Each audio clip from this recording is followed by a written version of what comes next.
Kalau kita ngelihat ustadz, ngelihat kiai, ngelihat ulama melakukan satu amal, perbuatan yang berbeda dengan biasanya, maka boleh antum nanya sama ustadz itu.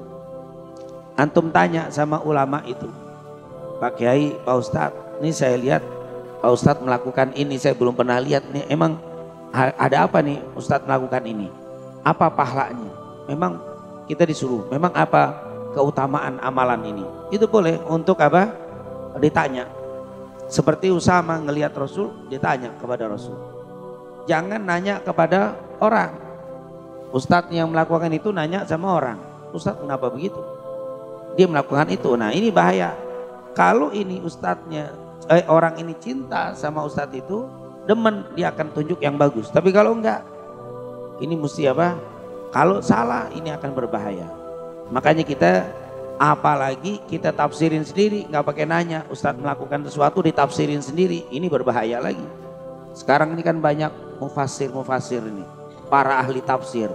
Orang melakukan begini, dia tafsirin begitu. Akhirnya berbeda. Orang punya pembicaraan, dia tafsirin sendiri. Jangan tanya sama dia, ini kenapa omongan begini, apa ini maksudnya? Main. Jadi clear, beres kita. Ini yang jadi masalah kan, ada ulama yang bicara, kita yang nafsirin. Nafsirin lewat hawa nafsu lagi.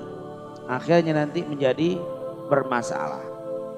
Misalkan ada orang baca sholawat nariyah, kita ngambil selawat itu langsung kita komenin, ini nggak benar nih, begini, ini syirik.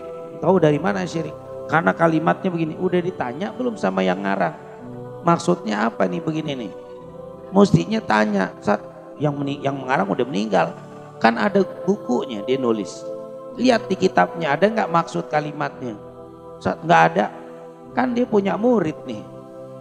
Ini punya murid, pasti dia pernah dengar dari guru, tanya sama yang punya murid itu. Ini kan punya murid tanyain. Ini guru Anda ngomong begini, ini apa yang maksudnya? Jadi itu akan lebih selamat daripada kita ambil omongan orang, kita terjemahin menurut hawa nafsu kita. Syukur bener-bener kita nggak demen lagi media, selesai udah. Langsung terjemahannya langsung apa? Penuh dengan kebencian. Nah ini tentunya hati-hati. Kalau ada sesuatu yang sedikit unik yang kita lihat, jangan menafsirkan tapi tanya dengan yang baik. Tentunya nanya dengan adab, nanya dengan niat ingin mengetahui untuk ilmu, untuk kita amalkan. Ini juga pelajaran untuk kita. Kalau kita sebagai ustadz, sebagai ulama, sebagai kiai, ketika kita melakukan sesuatu yang baru, maka harus berhati-hati.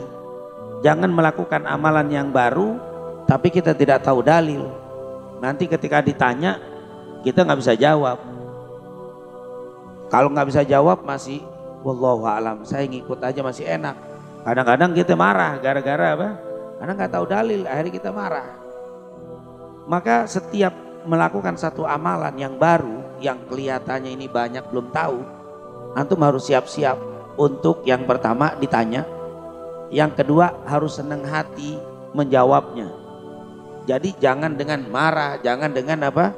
Emosi, jangan merasa tersinggung. Kenapa yang nanya? Mau ngetes? Oh, baru nanya Ustaz.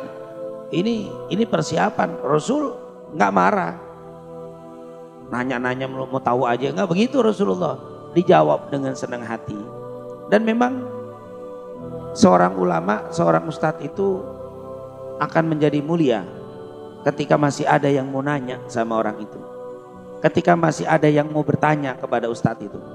Tapi ustadz itu sudah akan mendapatkan kehancuran. Kehancuran di hadapan masyarakat. Kenapa? Ketika sudah tidak ada yang mau nanya lagi sama dia. Kenapa? Nggak usah nanya ustadz itu deh. Orang udah gak mau ada yang nanya, mulai. Ini justru ketika ada yang bertanya, itu menunjukkan orang masih percaya dengan apa? Dengan ilmu yang dia akan sampaikan. Ketika sudah tidak ada yang mau bertanya, berarti sudah tidak percaya lagi dengan ilmu yang akan disampaikan. Oleh karena itu, seorang ustadz, seorang kiai, seorang ulama harus gembira dan siap menerima pertanyaan dan menjawabnya dengan akhlak seperti yang dicontohkan Nabi kita Nabi Muhammad sallallahu alaihi wasallam.